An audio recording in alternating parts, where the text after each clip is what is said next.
Bonjour à toutes, bonjour à tous et bienvenue dans cette partie de trunk. Donc là on va parler de la configuration, on va voir comment configurer le VLAN native. D'accord? Donc là on va commencer par voir les configurations, les commandes nécessaires pour changer le VLAN native et on va finir par des vérifications. Alors avant cela, donc on va faire juste un petit refresh par rapport à ce qu'on a vu dans la partie théorique. Donc par rapport au protocole, donc cette notion de VLAN native, elle est d'accord, elle est spécifique pour quel protocole? Donc sachant que pour le trunk on a deux protocoles, on a vu qu'il y a deux protocoles. Donc il y a le protocole .enqueue ou bien 802.enqueue et le protocole, donc ça c'est standard, et le protocole ISL propriétaire à Cisco.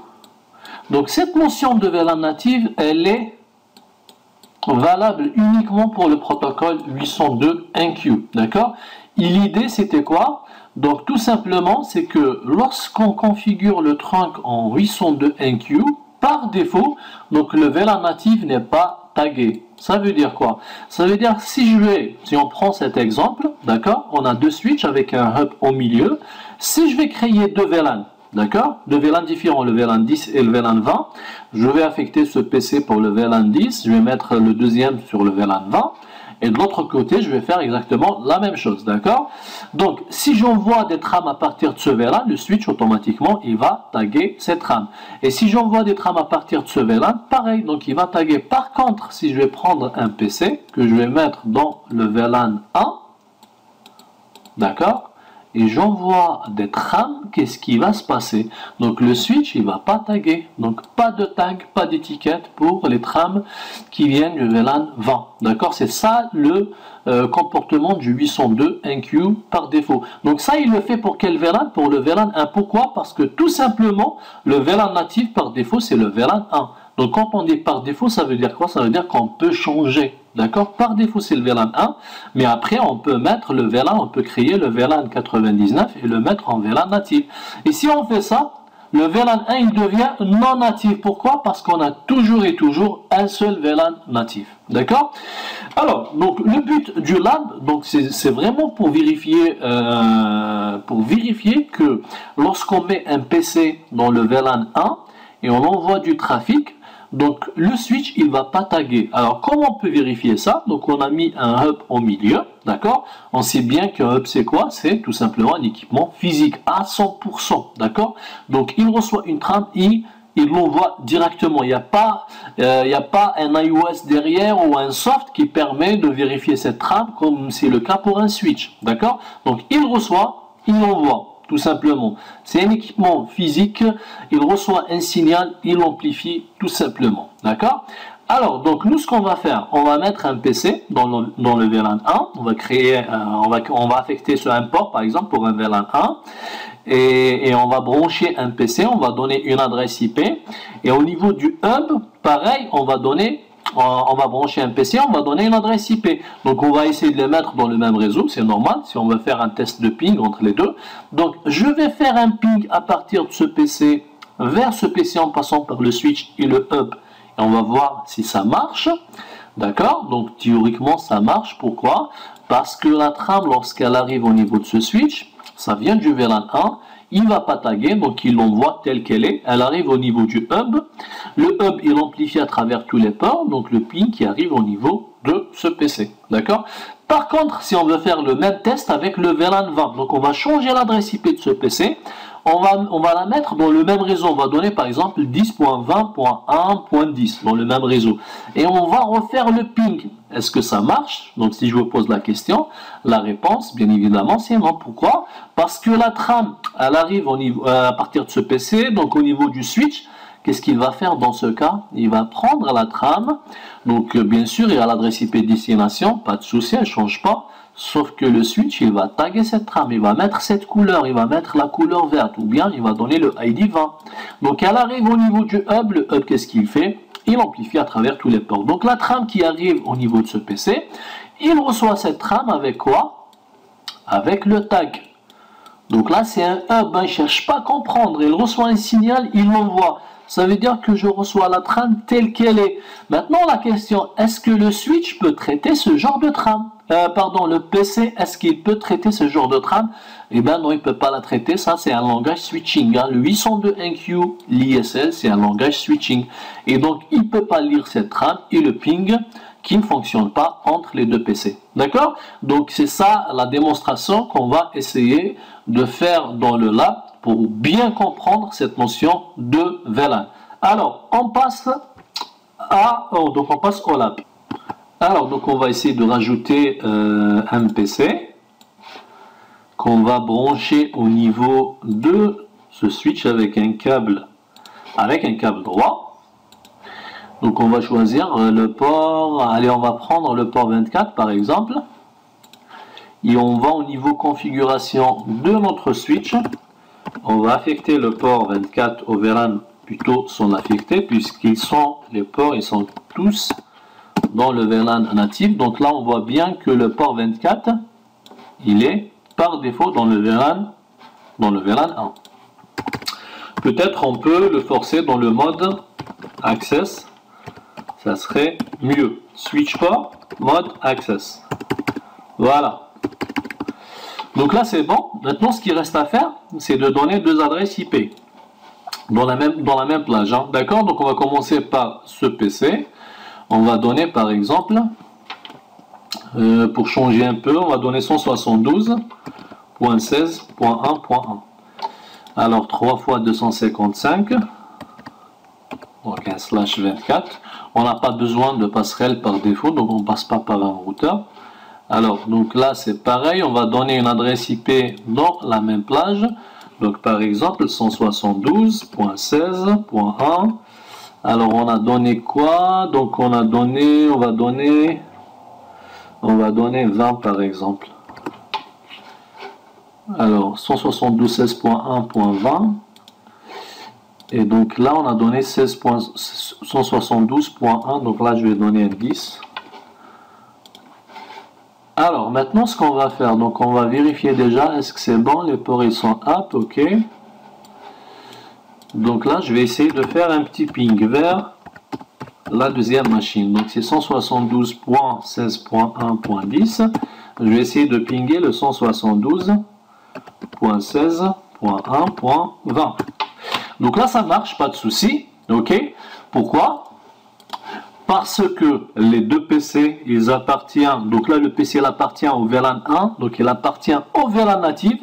Donc quand je fais le ping, ça sort de ce PC, ça arrive au niveau du switch. Le switch, qu'est-ce qu'il va faire? Est-ce qu'il va taguer la trame? Non, elle vient du VLAN natif, d'accord? Elle arrive au niveau du hub. Le hub, qu'est-ce qu'il va faire? Tout simplement, il va amplifier la trame. Elle arrive au niveau du PC 4, ou bien ce PC. Donc, un retour de ping et pas de souci. Alors, on va essayer de faire une deuxième démonstration. Donc là, ce PC, je vais lui donner une adresse IP qui fait partie du VLAN 20. Ou bien du VLAN 10, d'accord? On va choisir par exemple le VLAN 20. Donc je vais donner une adresse IP par exemple 10.20.1.2 par exemple. À point 2, je pense qu'on l'a donné ici pour le deuxième PC. Donc on va donner 10.20.1.10 par exemple. Point 10.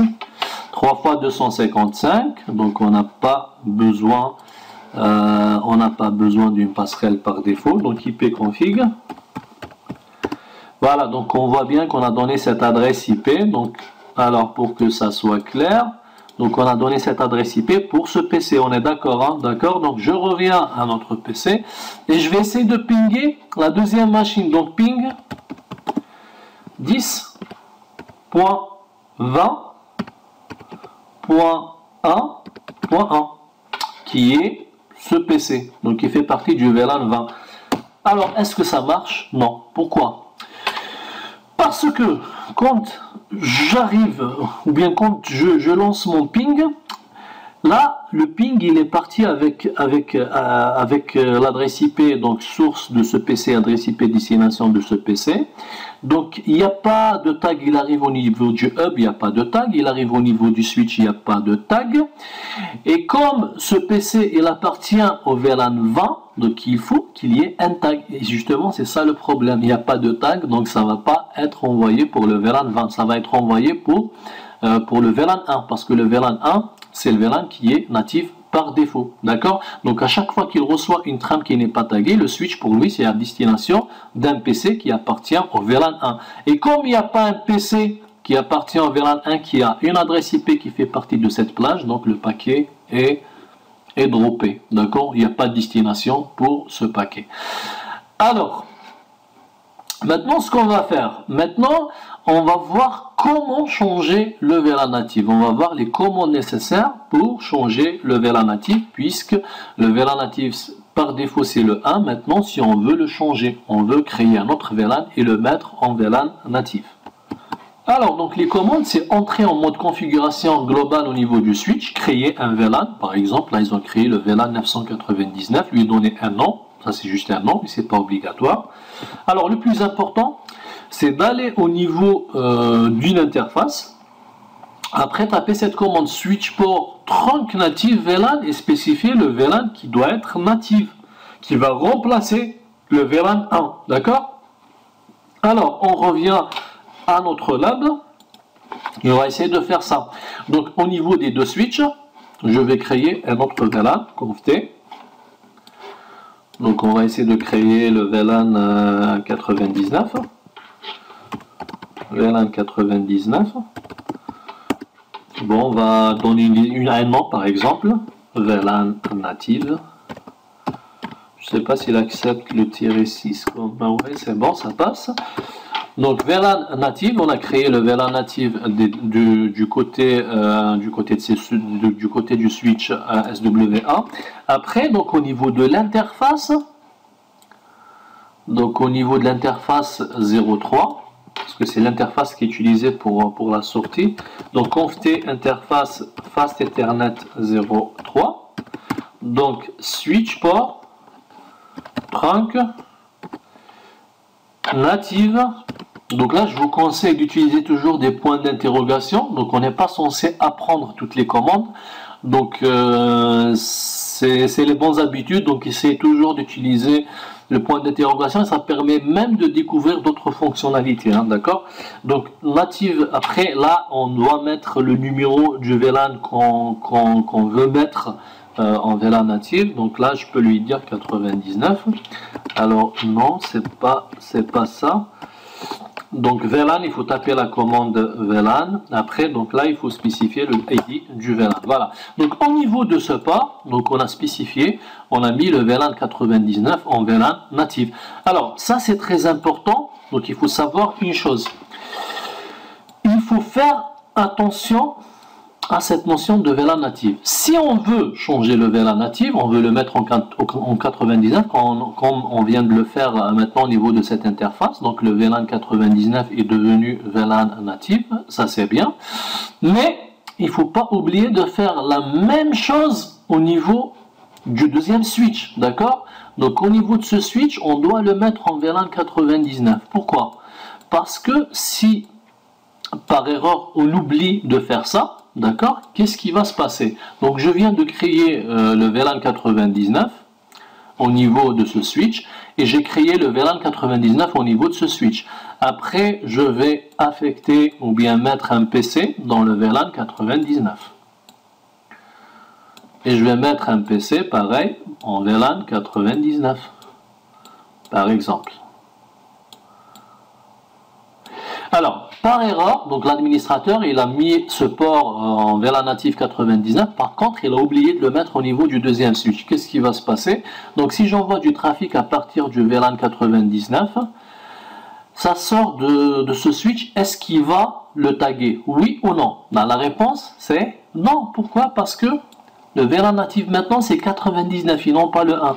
Par contre, si j'envoie une trame à partir de ce PC, d'accord, à la sortie, est-ce qu'il va le taguer? Il ne va pas le taguer. Pourquoi? Parce qu'il n'est plus VLAN native. Ça veut dire, si je vais refaire le ping vers ce PC, ça ne marche pas maintenant. D'accord? Pourquoi? Parce que le VLAN native maintenant, c'est 99.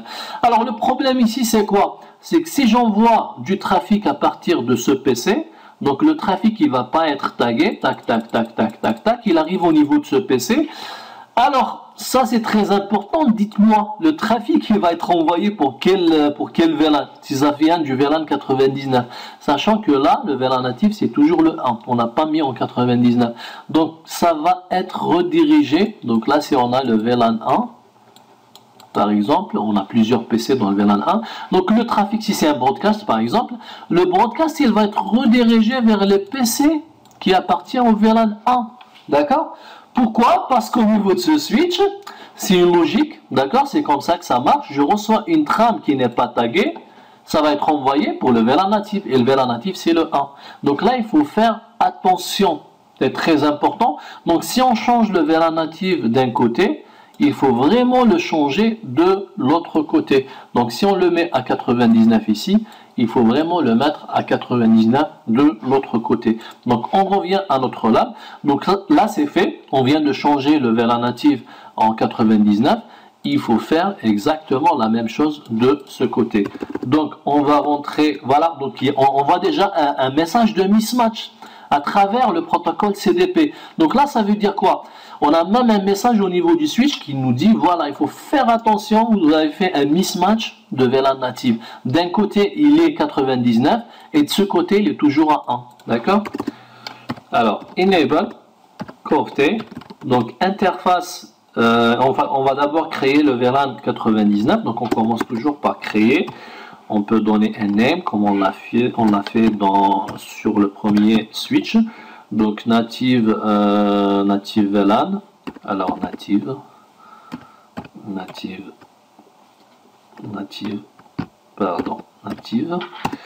après donc on va rentrer en mode configuration. Donc au lieu de faire, alors donc là il faut donc là j'ai tapé une commande par erreur, donc il essaye de chercher une commande ou bien là il essaye de faire une résolution DNS, d'accord? Donc ça met quelques secondes. Après je vais vous montrer, c'est l'occasion pour vous montrer une petite commande qui permet d'éviter d'attendre comme ça à chaque fois si on tape une commande par erreur. Voilà, ça prendra juste quelques secondes.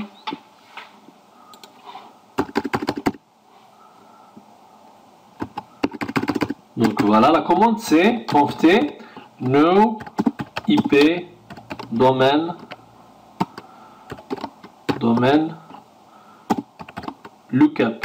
Voilà, donc maintenant même si on fait des commandes par erreur, donc il va pas essayer de faire la translation. Donc show CDP neighbor, juste pour voir, on utilise quel port pour aller au deuxième switch. Donc c'est le port 03, donc interface Fast Ethernet 03, switch port. Alors c'était quoi la commande? Trunk VLAN, ou bien c'est native VLAN. Après il faut donner le ID, donc c'est 99, d'accord? Donc là on a configuré le VLAN native des deux côtés. Alors pour vérifier, donc il y a la commande show interface trunk. Donc là on voit bien que c'est le port 99 qui est configuré en VLAN native au niveau de l'interface 03. Et de l'autre côté, donc on peut même essayer, on va essayer de taper la même commande, show interface trunk. Donc là, on voit la même chose, donc c'est le VLAN 99 qui est configuré en VLAN native avec le 802 NQ. Maintenant, si on veut faire une petite démonstration, donc on peut même donner une adresse IP ici au PC, donc on va laisser la même adresse IP. Donc on a donné quoi? On a donné IP config. Juste pour voir l'adresse IP qu'on a donnée tout à l'heure. Donc c'est 10.20.1.10. Après, donc on peut donner une adresse IP. Donc on peut changer. On peut donner une adresse IP ici. Par exemple, on va mettre une adresse IP dans le PC qui appartient au VLAN 1. Donc c'est 172.16.1.10. Donc on va remettre une adresse IP dans la même plage. 172.16.1.20 par exemple, et on va essayer de faire un ping. Alors juste pour vérifier si c'est un point 1.20. Donc là on va essayer de faire un ping vers le 172.16.1.20. Donc est-ce que ça marche? Ça marche pas. Pourquoi? Tout simplement parce que ce PC, il appartient au VLAN 1 toujours, mais le VLAN 1 il n'est plus VLAN native, et donc du coup la trame qui sort de ce switch elle va être taguée, et lorsqu'elle arrive au niveau de ce PC, le PC ne va pas comprendre ce genre de trame, d'accord? Donc là on voit vraiment donc les deux cas, d'accord? Lorsque le PC était dans un VLAN natif, et quand le PC il n'est pas dans le VLAN natif. Par contre, si on va remettre ce PC dans le VLAN 99, dites-moi si ça va marcher le ping entre les deux. Oui. Pourquoi? Parce que si ce PC appartient au VLAN 99, la trame elle va pas être taguée. Donc et quand ça va être envoyé pour le PC peut comprendre cette trame.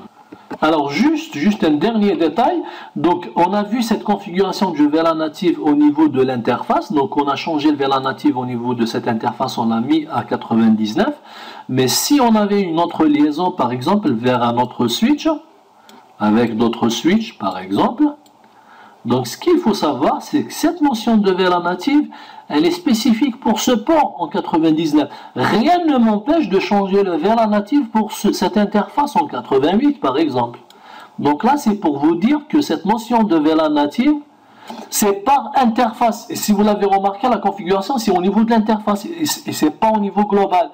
Donc ça veut dire quoi? Ça veut dire que c'est une configuration spécifique par rapport à l'interface. Ça veut dire par rapport à ce segment, le VLAN natif c'est 99.